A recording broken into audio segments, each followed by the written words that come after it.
Fala moçada, voltamos aí na série de vídeos postados aí no YouTube. E hoje, bom, como os meus assuntos são os mais variados, hoje eu vou falar de um outro assunto também. Me deu na louca, eu sei que tem um monte de gente que vai detonar, tô um pouco me lixando também, podem detonar, podem falar mal, podem falar bem, não vai me interessar.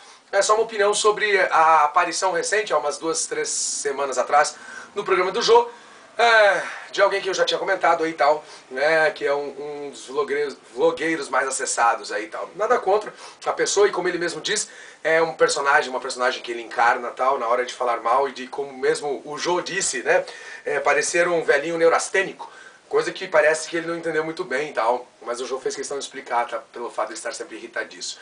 Então, se você já não vai gostar do que eu vou dizer aqui, vaza, some. Se você vai curtir, espera até o final, porque eu fiz uma análise assim, de alguns pontos legais da entrevista. Primeiro porque o primeiro bloco e o segundo bloco foram fantásticos, que foi com o Ed Mota, um dos caras assim mais respeitados na questão musical do Brasil, um enólogo de um conhecimento fantástico, um gourmet de uma sensibilidade tremenda, e uma entrevista que contou com vários temas, com várias discussões.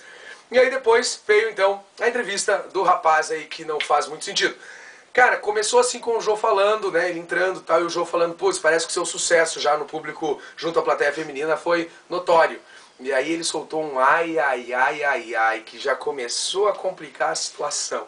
Nada contra, é óbvio, mas então ele que não tem aquela postura assim tão radical com o seu personagem, que ele diz que é um personagem, mas na hora de falar mal do Justin, no programa do Justin, ele colocou a sua expressão pessoal.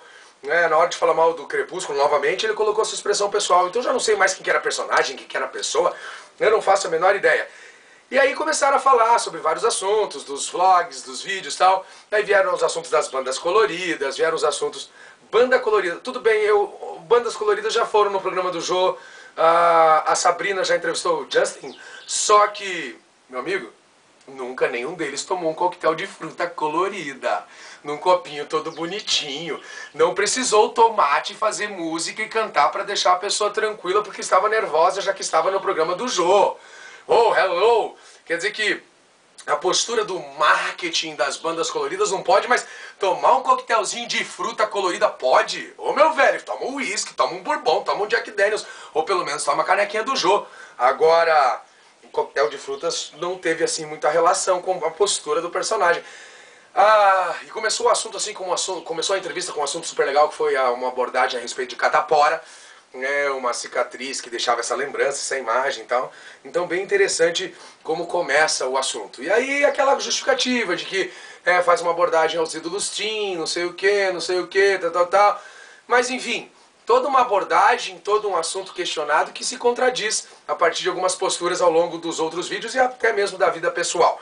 Muito bem, e aí os caras começaram, o Jô também começou a detonar o Justin, só que de repente o Jô conseguiu inverter a questão. É fabuloso, o Jô tem uma fantasticidade na hora de entrevistar, e ele conseguiu inverter a questão e deixou claro que não era ele que estava dizendo nada, jogando o rojão então para o seu entrevistado, que nessa hora já estava numa série de assuntos que realmente não tem sentido.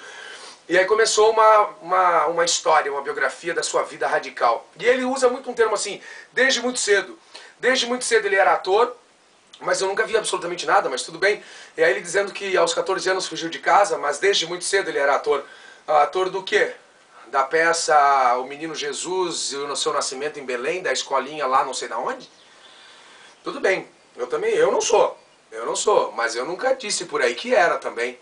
E aí uma atitude super radical que denota bem uma postura ultra radical, que foi fugir de casa aos 14 anos e passar um dia fora. E o pior, deixar um bilhete dizendo ainda pro irmão cuidar da mãe. Fugir de casa e ficar um dia fora.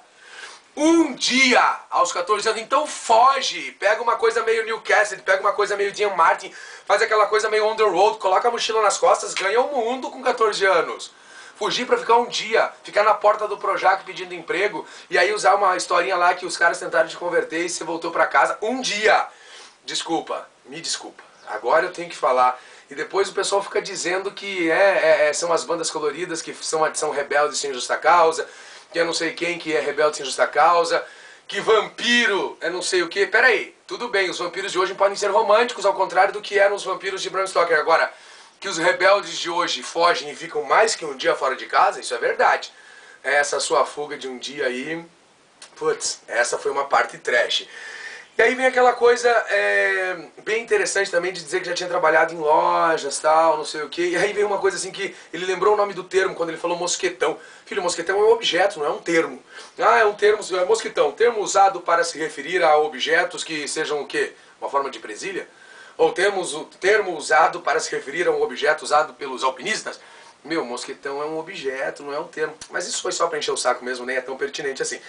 Outra coisa, aí mesmo com 14 anos, tal, você trabalhava com telemensagens e daí ele ia receber as telemensagens, o pessoal não pagava porque era R$3 e não dava nem pro preço da gasolina.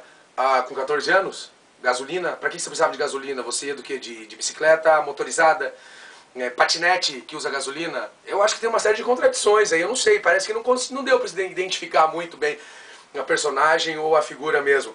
E aí ele disse também que desde cedo gostava de ler, e daí leu o Crepúsculo, e depois terminou de ler o Crepúsculo, aí jogou no lixo. Mas engraçado que ele falou que ele jogou o Crepúsculo no lixo, mas no vídeo dele ele aborda os outros livros também, que não apenas o Crepúsculo. Então ou ele leu os outros e não quis falar, ou ele não leu sequer o Crepúsculo, mas isso também não é pertinente, tá? E aí tem aquela outra coisa que eu achei interessante, eu até fiz umas anotações aqui para não ter problema. Ah, tá. E aí no final tem uma coisa fantástica assim no final do programa, que foi quando o Jô encerra o assunto, então não sei com que tipo de sentimento, se dando graças a Deus ou não. O Jô encerra, daí a plateia faz aquele mas normalmente o Jô, quando a plateia faz o Jô diz assim, também gostei. Só que dessa vez não, ele silenciou. Ou ele esqueceu que tinha que dizer isso, ou ele não gostou, ou ele gostou e resolveu esconder. A questão é, boa parte da entrevista foi utilizado aí com vídeos, partes de vídeo. Então eu não sei se ele estava entrevistando o personagem, porque é o que o ator se defende, dizendo que quem se expressa nos vídeos é um personagem, ou se o Jô estava entrevistando o homem, a figura, de fato. Fica esse grande ponto de interrogação e algumas críticas que foram feitas aí, tá? Mas ninguém me fez ainda entender o coquetel colorido. Na boa. Pega e olha o vídeo aí das bandas coloridas que foram, eles tomaram outra coisa, canequinha do Jô. E não precisaram de música baixa, nem de som ambiente e nem de coquetel colorido. Valeu, moçada, até mais.